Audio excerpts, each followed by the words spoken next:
어이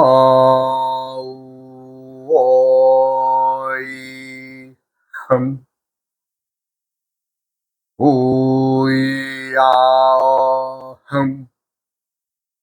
우야어 흠 이번 시간에는 천지 만물과 음양과 오행이 어떻게 형성되었냐 이것에 대해서 천체 오행을 먼저 들여다봐야 되겠죠. 천체라는 하늘에 띄어져 있는 그 기의 덩어리들, 즉 태양계의 별들이 왜 그들이 오행과 관계가 있느냐에 대해서 말씀을 드리겠습니다. 우리가 살아가는 지구는 태양을 중심으로 이제 말하자면 이제 태양을 돌고 있죠. 우리 그것을 돈다는 것은 공전하고 있죠. 공전. 태양을 한 바퀴 돌면은 우리가 이제 1년, 태양을 한 바퀴 도는 주기가 365일이 되기 때문에 그것을 이제 우리가 1년이라고 합니다. 그러면 태양이 자기 식구들을 데리고, 즉 자기의 위성들을 데리고 태양도 돌고 있는데, 그 태양이 돌고 있는 그 중심의 축이 무엇이냐? 말하자면 이제 그 태양은 확실히 우리가 이제 지구도 돌고 태양도 도는데, 돈다라고 하는 것은 뭔가 중심에 축이 있다는 얘기죠. 이 축이 있기 때문에 이 축을 중심으로 이제 돌고 있다는 거죠. 그래서 이제 그 위성들의 이제 그 지구를 중심으로 그 태양계의 그 별들은 수성, 금성, 화성, 목성, 토성, 그리고 이제 해왕성, 천왕성, 뭐 명왕성 이렇게 해서 많은 큰 별들이 이제 그 태양이 그 위성으로서 돌고 있는데, 그 태양이 돈다고 하는 것은 태양이 뭔가 공전을 한다는 얘기인데, 공전, 뭔가를 중심으로 태양도 이 돈다는 얘기인데, 이 중심이 과연 무엇이냐? 그것이 북극성입니다. 북극성. 네. 태양의 중심별은 북극성입니다. 북극성을 중심으로 태양이 돌고 있습니다. 태양은 이제 공전과 자전을 하는 건 아니고, 자신 스스로가 이제 공전을 하고 있죠. 이게 지 스스로 굴러 자전을 하는 것이 아니라, 이 축에 의해서 이렇게 이제 공전하고 있다는 얘기입니다. 그런데 우리가 오행을 정할 때에 목, 화, 토, 금, 수의 그 오행이 우리 천체에 있는 별자리들에서 가져갔다는 거죠. 이거 참 놀라운 일 아닙니까? 지금에야 뭐 과학이 발달해서 그 뭐 별들이나 그 별들의 그 생성이라든가 소멸이라든가 여러 가지의 그 과학적 근거로 해서 이제 우리가 이제 증명을 해내는 시대가 됐습니다만은, 5,000년 전, 6,000년 전, 7,000년 전, 8,000년 전, 9,000년 전, 10,000년 전에 어떻게 이 지구가 태양을 돌고 있으며, 또 그 태양은 무엇을 향해 돌고 있는가를 알아서 북극성을 중심으로 해서 돌고 있다는 것을 알았냐? 이거 참 대단히 놀라운 겁니다. 제가 아무리 생각을 해도 이것은 인간들이 세상에 태어나서 살면서 이미 7, 8년 전에 이 오행에 대한 것을 정리를 마쳤다는 거 아니에요? 거의 10,000년 전의 시기에. 가히 놀라지 않을 수가 없습니다. 그래서 이제 지구를 또 중심으로 또 도는 우리 별이 하나 있죠. 그 달이 돌고 있죠. 지구의 이 자전을 중심으로. 이렇게 어찌 보면 어머니를 중심으로 자식이 생기고, 즉 북극성의 중심으로 태양계라고 하는 거대한 태양계의 바다가 형성이 되면서 그 태양계의 그 자식이 또 그들의 자식인 수성, 금성, 목성, 화성, 토성의 별자리들의 움직임을 알아서 오행을 정했다는 것은 참 놀랍고도 놀라운 일입니다.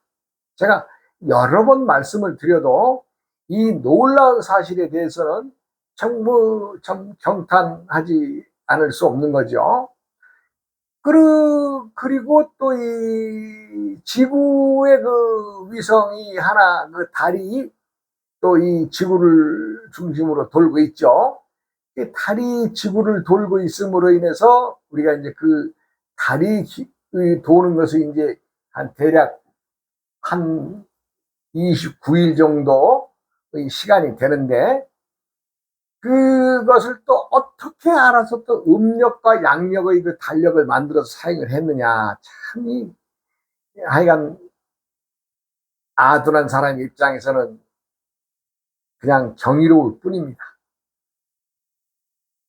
태양이 지구를 돌면서, 아니, 태양이 지구를 도는 게 아니라 태양이 북극성을 중심으로 자기 식구들을 쭉 데리고 돌면서 많은 오행의 변화를 이끌어내면서 천지 만물을 생성해내고 또 소멸하고 또 생성하고 소멸하는 과정을 거치면서 이 지구라는 곳에 사람이 정착을 하게 되고, 그 사람들이 이제 또 모든 그 살아가는 어떤 것들의 조건들을 따지다 보니까 이거 대단한 것을 발견하게 되는 거죠.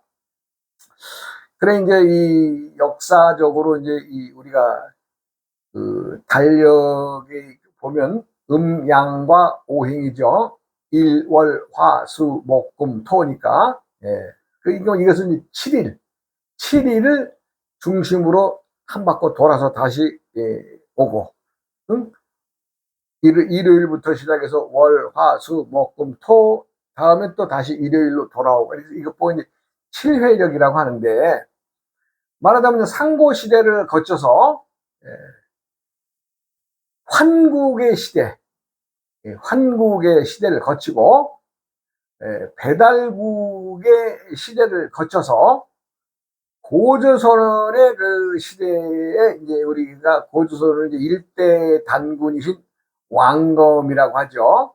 단군 왕검이 이제 고조선을 세우셔서 말하자면 이제 그 고조선의 나라가 이어져 나가는데, 말하자면 이제 48대의 왕이 이제 나라를 다스리죠. 말하자면 이제 1대의 단군, 뭐 2대 단군 부루, 뭐 3대 단군 아선알, 달문 이렇게 해서 쭉 이제 왕들의 이름이 있습니다. 근데 2대 단군 부루 때에, 부루왕 때의 그 기록에 보면 7회력을 사용하는 것을 정리하여 백성들이 살림을 편하게 했다고 하고, 또 당시 2대 단군 부루왕 때의 도량형, 즉 우리가 이제 뭐 거리를 측정하는 그 자라든가 중량을 다는 저울이라든가 이런 것들의 규격을 정해서 백성들의 살림살이를 살폈다라는 기록이 있어요. 말하자면 7회력에 사용하는 것은 2대 단군 부루왕 때에 그 만들어진 것이 아니라 그 왕이 백성들의 살림을 편안하기 위해서 그 전 상고시대 때부터 내려오던 것들을 역법이나 도량형을 정리하여서 어느 일정 기준을 주었다는 거죠. 말하자면 뭐 지금이야 우리가 킬로그램의 단위를 씁니다만, 우리가 이제 보통 맥근, 맥관 이런 그런 단위를 말하겠죠. 그럼 이제 그 자로 말하면 몇 자, 몇 척, 뭐 이런 식으로 말하는 거죠.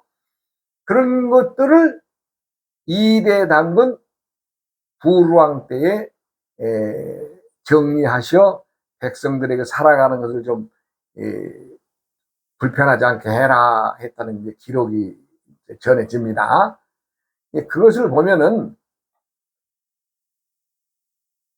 단군 시대에 만들어진 것이 아니라 이미 그 전부터 오래 전부터 사용하여 내려오던 것을 이제 말하자면 그 백성들이 불편하지 않게끔 어느 기준을 정해서 이렇게 사용하도록 해라. 그래야 서로 다툼이 없고 서로 편리하다는 것을 이제 만든 것이죠. 그러니까 그러면 우리 동양에서만 그러한 일이 있었느냐? 즉 동양에서만 음양오행을 알고 우리들의 뭐 달력에만 사용했느냐? 아닙니다. 이미 상고 시대를 거쳐 환국으로 넘어오는 어떤 과정, 그 다음에 환국에서 배달국으로 넘어오는 과정에서 그 옛 조상들이 파미르 고원을 중심으로 살았던 그 나라의 영역의 백성들이 이제 세계의 말하자면 이 지구가 많은 물에 침수되어 있던 것이 점점 빠지면서 어떻게 되겠어요? 말하자면 육지가 나타나기 때문에 각자가 세계로 뻗어나가게 되죠. 그러면서 그 조상들 하나하나는 원래의 쓰던 옛 조선의 파미르곤이라든가 바이칼 호수로 뭐 추정이 됩니다만은 거기서 이제 뭐 아시아의 남부나 또 유럽이나 아니면 아프리카나 아니면 또 이 북부를 지나서 지금의 시베리아 벌판을 지나서 베이링해를 건너서 이제 말하자면 아메리카 대륙으로 넘어가는 인류의 움직임이 생기던 시대에 그들 하나하나의 조상들이 다 음양과 오행의 사상, 음양과 오행, 즉 태양과 달, 그다음 화수, 목금, 토의 별들, 즉 태양계의 별들이 전체의 움직임을 다 알고 헤어졌다는 거죠. 그렇게 지금도 이제 동양이나 서양에서의 모든 그 기록들을 보면은 음양과 오행의 사상이 그대로 담겨 있습니다. 그러니까 세상의 모든 것들은 어떻게 돼요? 항상 함께 출발했다. 그렇게 해서 사람들이 북극성의 존재를 알게 되죠. 그래 이제 동양에서는 오행학의 발전으로 해서 이제 오행학이 발전해 가지만 또 서양으로 간 일부의 그 조상들의 그 후손들은 북극성이 중심이라면 그러면 하늘의 별자리를 이용해서 우리의 기륭화복을 알 수 있지 않겠느냐 해서 발달한 것이 점성술입니다. 우리는 태양 중심의 오행에 충실했다면 서양으로 간 조상들의 자손들은 하늘의 별, 즉 북극성이 말하자면 중심의 별이니까 하늘의 별을 중심으로 한 것들을 많이 연구하는 또 후손들이 나와서 지금이 말하자면 이제 서양에서 발달한 점성술의 발달의 기원이 되는 거죠. 세상의 모든 것의 중심은 음양과 오행 속에 담겨 있습니다. 내가 책을 제가 이제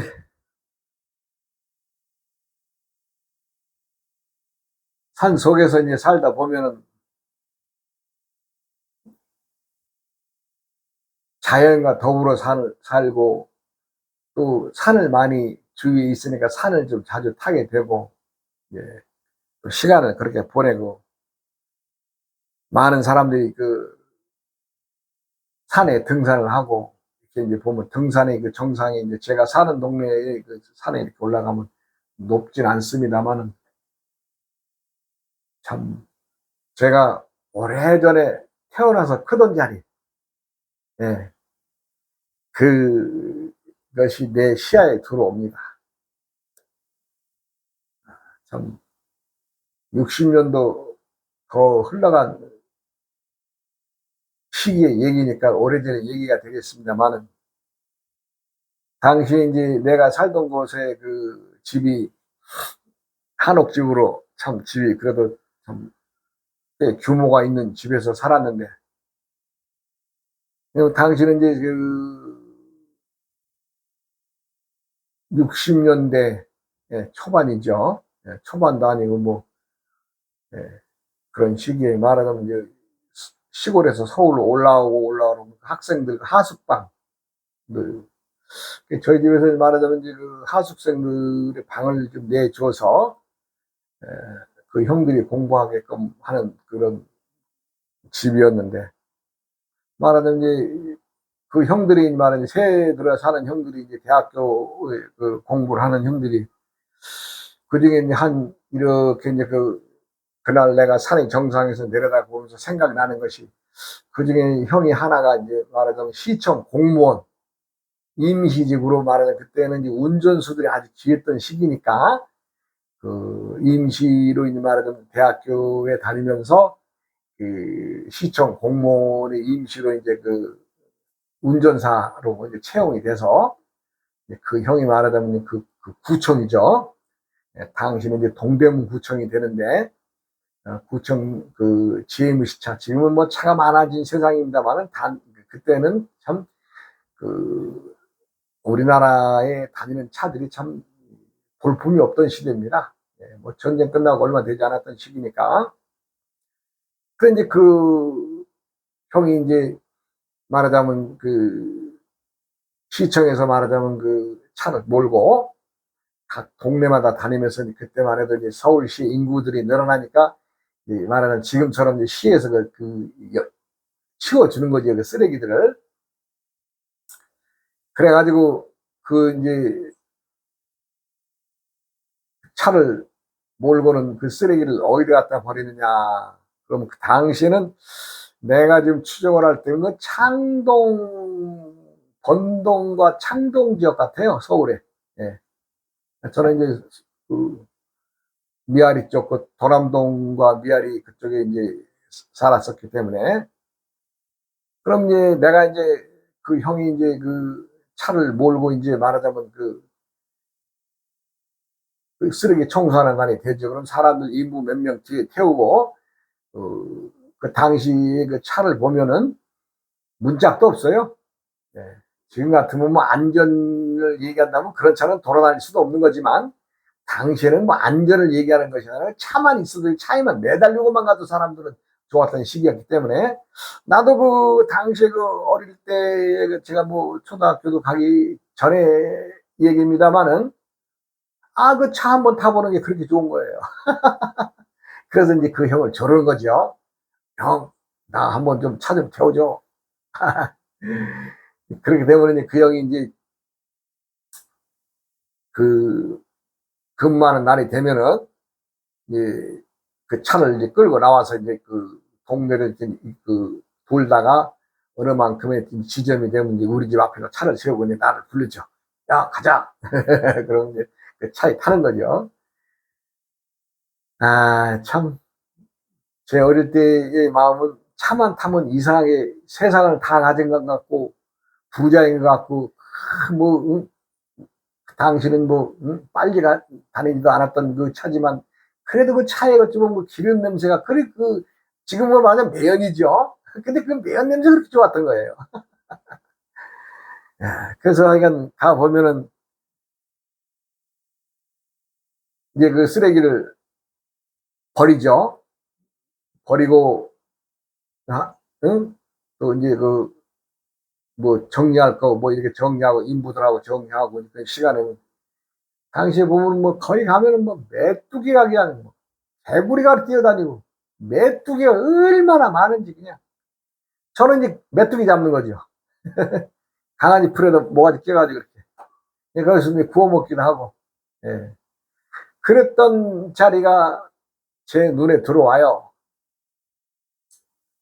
보니까 참 세월이 많이 흘러도 사람이 기억은 참 어제처럼 생생하구나 하는 것을 새삼 느끼면서 이제 지금으로 말하자면 이제 번동, 서울의 번동, 예, 창동 쪽 말하자면 하천 그쪽으로 이제 매립을 해 나가는 과정의 쓰레기로, 예, 그랬던 것 같은데, 이렇게 보니까 그 자리에 뭐 백화점이 들어서 있어요. 이렇게 이제 멀리서 봐도. 예. 또 가끔 어쩌다 한번 지나가다 보면 옛날 살던 동네니까 또 기억이 생생하지요. 하여간 그 벌판이, 그때 그냥 벌판이죠, 벌판. 큰 의정부로 가는 큰 길가에나 좀 이렇게 이 사람들이 좀 살았었고, 뭐 시의 어떤 일정 지역을 지나면 그때부터 그냥 거의 벌판이죠. 집이 드문드문 있고, 그 허허벌판이 지금 봤더니 그냥 집들로 꽉 차버리고 뭐 그냥, 예, 뭐 고속도로가 뚫리고 지하철 전철이 다니고 백화점이 생기고 아주 뭐, 예, 그런 것이 눈에 들어오더라고요. 참 몰라보게 변했고, 누가 또 세상을 살아가면서 그 지역들이 그렇게 변할 걸 생각을 했겠어요? 사람들이 이제 서로가 이제 소통하고 살아가는 데에는 일정한 말하자면 룰이 있죠, 룰이. 예, 왜냐하면 그 룰이라는 것은 때때에 만들어지는 것인데, 그 때에 만들어진다고 하는 것은 그것이 필요에 의해서 그때에 만들어지는 겁니다. 그때에. 그러니까 많은 사람들이 잘못 말하고 잘못 생각해서 행동하는 것은 예전이, 즉 10년 전, 20년 전, 30년 전의 자기의 생각이 10년, 20년, 30년 후에 지금의 내가 어떻게 해야 되는가는 과거는 경험이나 무엇으로 던져놔야 되는데, 많은 사람들이 10년 전, 20년 전에 그 생각과 행동에 고착되어서 지금의 뭐를 주장한다면 그게 맞는 말이겠어요? 그게 안 맞죠. 아니, 아무것도 없는 들판이 백화점이 생기고, 그 하천변에 진흙 땅, 벼농사나 짓고 밭도 안 되는 그런 물퉁뱅이 땅에 지금 어마어마한 집들이 들어서고 백화점이 들어서고 기차가 다니고 전철이 다니고 고속도로가 뚫리는데, 지금의 기점으로 예전에 이랬는데 이렇게 변했구나라고 스스로 변화는 에 따라가는, 수긍하는 생각을 해야 되는데, 사람들은 과거에 얽매여서 지금의 내가 과거의 누구인 것처럼 생각하고 행동한다면 그게 옳은 일이겠어요? 사람들이 살아가는 데에는 일정한 규범이 있습니다. 규범. 규범이란 법을 말하는데,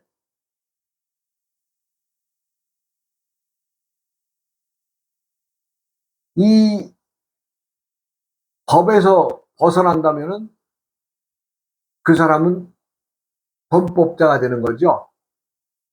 죄를 범했으니까 범법이죠. 그런데 모든 사람들이 일률적으로 다 법을 제대로 지켜주면 좋은데, 그렇지 않은 사람들이 많다는 거죠. 즉, 과거의 지난 세월의 생각이나 지녔던 행동들을 지금 이 시대에 와서 한다 그러면, 그거 온당한 사람이, 정체성을 지닌 사람이 올바른 행동이라면 누가 탓하지 않겠으나, 나 옛날에 이랬으니까 지금도 이래야 돼 라는 식으로 지금의 조성되어 있는 분위기, 사회적 분위기에 동떨어지게 과거를 주장한다면 그 사람이 지금 이 법을 지키고 어떤 규범을 지켜야 되는 이 틀에서 온전하게 살아갈 수 있겠어요? 어려운 얘기죠.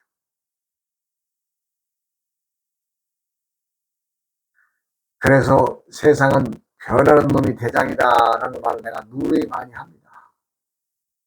세상은 변화가 없고서는 안 됩니다. 변화를 지니고 변화를 따라가야 됩니다. 그러면 우리가 이제 법, 사람이 지켜야 될 규범, 규칙, 이런 것들을 우리가 이제 법이라고 하는 것으로 이제 두리뭉실하게 묶어서 법의 테두리라고 하는 말을 하는데, 과연 이 법이라는 게 무엇이냐 하는 것에 대해서 말씀을 드리겠습니다. 우리가 이제 법이라고 하면은 지금의 법은 어때요? 그냥 요 삼수변에 갈거잖아요. 갈거. 즉 법이란 이 글자 그대로만 풀어본다면 물 흐르듯이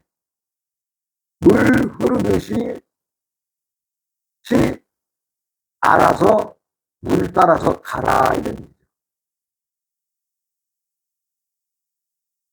즉 법이 사람을 정해진 법에 의해서 사람이 상하든 좀 망가지든 불쾌하더라도 그냥 법에 의해서 따라가거라, 법에 따라가거라. 이것이 이 지금 우리가 쓰고 있는 법의 글자의 하자의 뜻입니다. 그런데 과연 이 법이라는 것이 생기는 것은 왜 생겼어요? 만인이 평등하기 때문에 만인의 평등을 구하기 위해서 생긴 말이에요.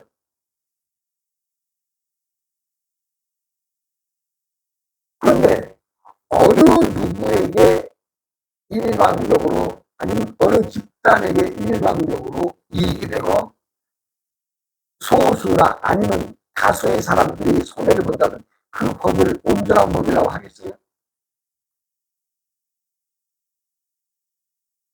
법은 평등, 평등의 원칙에서 벗어나면 그 법으로서의 존재, 가치, 이유가 없어지는 겁니다.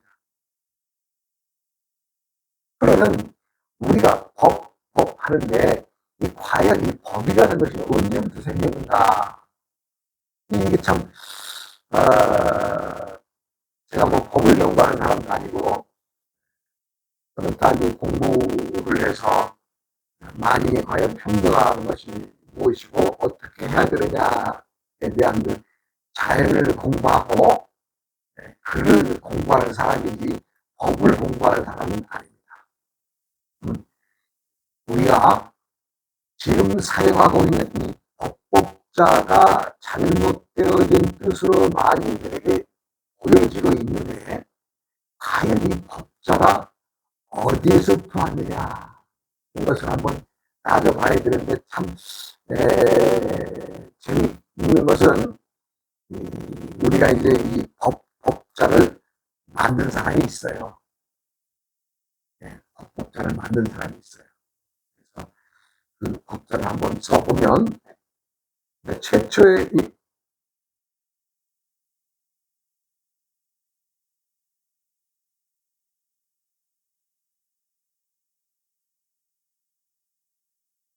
이게 최초의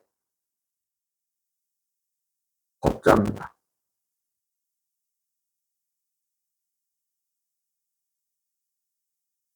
그럼 또 내가 좀 전에 말씀드린 대로 요 글자를 만든 사람이 있어요. 진나라 시대의 승상인 이사라고 하는 분이 이 글을 만들었어요.